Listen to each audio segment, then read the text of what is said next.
4 mois après le coup d'envoi de travaux de modernisation de l'aéroport de Bipembangu-Jimaï, quelle évaluation faire de ces méga-projets? C'est dans le but d'apporter des réponses indubitables à cette interrogation que le commandant de la régie des voies aériennes, RVA Kasaï-Oriental, Romain Chinyama a convié la presse locale le samedi 26 mars 2022 à la visite de différents sites de production de matériaux nécessaires aux 10 projets. Ce panorama des presses a été réalisé avec le concours des responsables de l'entreprise chinoise CJC, notamment le directeur du projet Chaussée et Tarmac, Shan Hu, le directeur chargé du projet bâtiment Liu et du chef de mission de contrôle Jean-Baptiste Lama. Le site visité sont singulièrement la carrière à la roche de Tchunza, l'usine de concassage des Kabwe et la carrière des latérites de la Kanchi. Le commandant de la RVA Kasaï-Oriental, Romain Chinyama, donne la motivation à la base de cette randonnée. Tout d'abord, il faudrait le signaler que c'est sous l'impulsion et le leadership du chef de l'État, Félix-Antoine Tshisekedi Tshilombo, et sous la supervision du DG de la RVA, Alphonse Chungo Mahungu, que les travaux de modernisation de l'aéroport de Mbuji-Mayi furent lancés. À ce jour, nous tenions à ce que vous puissiez voir que ce n'était pas un slogan, mais plutôt une réalité. Raison pour laquelle on a cherché à ce que vous puissiez comprendre qu'est-ce qui est en train de se faire. Et comme vous l'avez constaté, le chantier a bel et bien commencé. Et sans nul doute, vous comprendrez avec nous, c'est que toute chose commence par la fondation, la préparation. C'est à cela que nous avons tenu à vous associer. À la carrière à la roche de Tchunza, Jean-Baptiste Lama, chef de mission de contrôle, décrit en des termes simples le but de la manœuvre. Et le besoin pour le projet est autour de 200 000 m3 de concassé. Et après une investigation sommaire, on a trouvé la roche de bonne qualité et le volume présumé est autour de 500 000 m3. Donc pour tout le projet, tout le besoin du projet en concassé viendra de cet endroit. Et les exercices que vous voyez derrière, c'est le décapage, comme vous voyez, il y a la terre végétale et il faut enlever cette terre végétale qu'on ne souhaite pas avoir dans le matériau concassé. Et l'entreprise est en train de procéder à des forations pour pouvoir faire un deuxième tir, un tir d'explosif, une fragmentation. Et ce tir d'explosif se fera le 12 avril. Et donc c'est l'exercice, l'entreprise nettoie le front et en même temps on transporte le matériau au niveau du concasseur. La roche extraite à Tchunza est vite transportée à l'usine des Kabwe où elle est broyée en vue d'en sortir de gravier des différentes dimensions.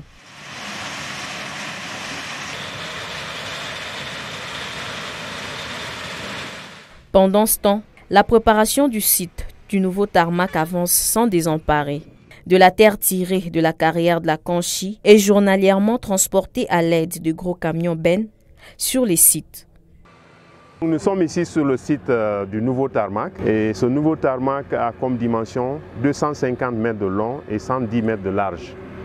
Et le volume, on doit remblayer jusqu'à une hauteur de 8 mètres à l'extrémité là-bas et 4 mètres de l'autre côté. Et ce qui va générer un volume total autour de 176 000 mètres cubes.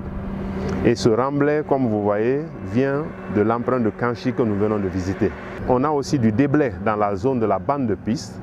On veut diminuer cette distance de transport en commençant aussi à travailler dans la bande de piste où nous allons trouver au moins 400 000 mètres cubes supplémentaires à remblayer sur cette plateforme. Donc les travaux avancent normalement comme vous sentez. Avec ce travail à la chaîne, l'objectif annoncé est de parachever au cours de cette année 2022 tous les travaux du nouveau tarmac et ceux de l'extension et les reconditionnements de la piste. Shan Hu, directeur du projet Chaussée et Tarmac, explique. Ok. Déjà au mois de juin, nous allons commencer à placer l'asphaltage de l'aéroport.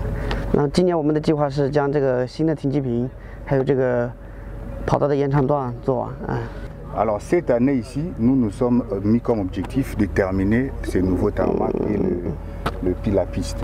Extension de la piste. Avec l'extension de la piste. pour cette année, ça c'est notre objectif.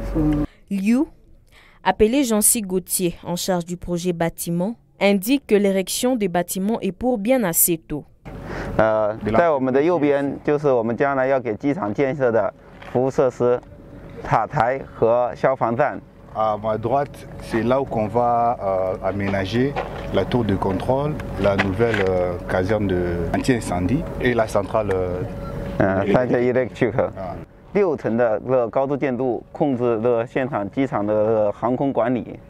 Ça, il y aura aussi dans la tour de contrôle la centrale où il y a le chef d'opération pour le contrôle de la descente et la montée des avions.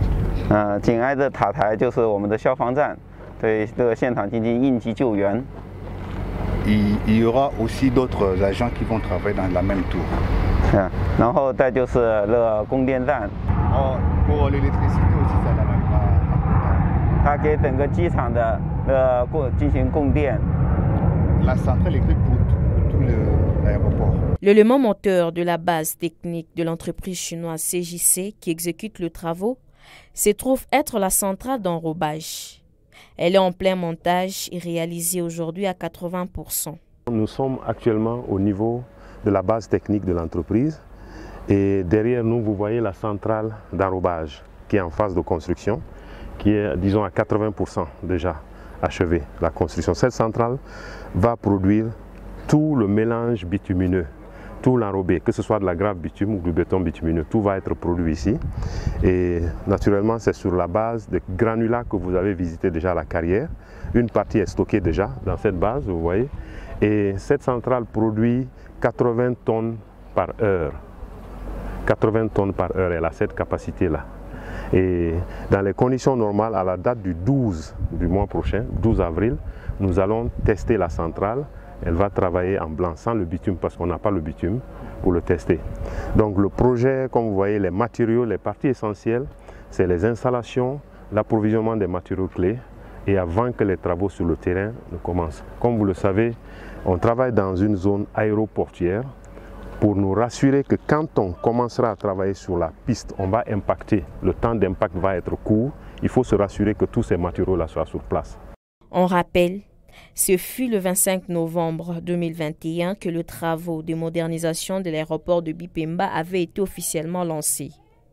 Le directeur général de la régie de voies aériennes, Alphonse Chungu Maungu, avait personnellement présidé la grandiose cérémonie. À cette occasion, il annonçait la volonté du chef de l'État, le président de la République, son Excellence Félix-Antoine Tshisekedi Tshilombo, de doter la province du Kassai-Oriental d'un aéroport aux standards internationaux. Les délais initialement avancés étaient de 2 années.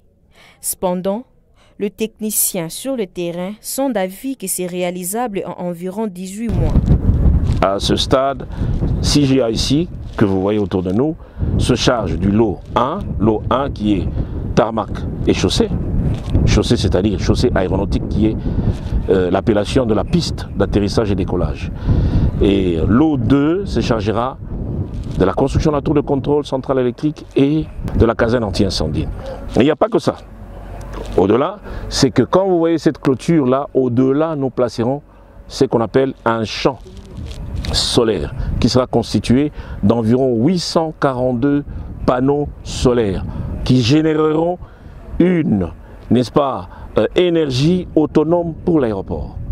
Il y a le DIVOR, donc le VOR Doppler qui a déjà été installé, et quand on va le finaliser à 100%, parce que là il est finalisé à 95%, il ne reste plus que l'installation de la mise à terre. En dehors de ça, on placera les instruments d'atterrissage automatique et d'alignement sur la piste jusqu'à amener l'avion au sol. Les équipements sont déjà là. En dehors de ça, il y a les équipements électroniques de la tour de contrôle qui sont déjà là. On va vous montrer les conteneurs. Donc, et il y a encore d'autres équipements qui sont en train d'arriver. C'est pour vous dire que la modernisation est déjà en marche. Ce n'est pas un slogan et que pour bientôt, vous aurez le visible qui sera des bâtiments qui sortiront de terre et la piste qui sera allongée d'une part et de l'autre côté sera reconditionnée. C'est-à-dire on va utiliser l'ancienne partie associée à la partie qui sera allongée pour en faire une belle piste de l'aéroport de Bipemba qui deviendra l'aéroport international de Mbuji-Mayi. Le cœur de la population du Kassai oriental, Bala Chamad, a l'idée de se voir très bientôt doté d'un aéroport international au chef-lieu Mbuji-Mayi.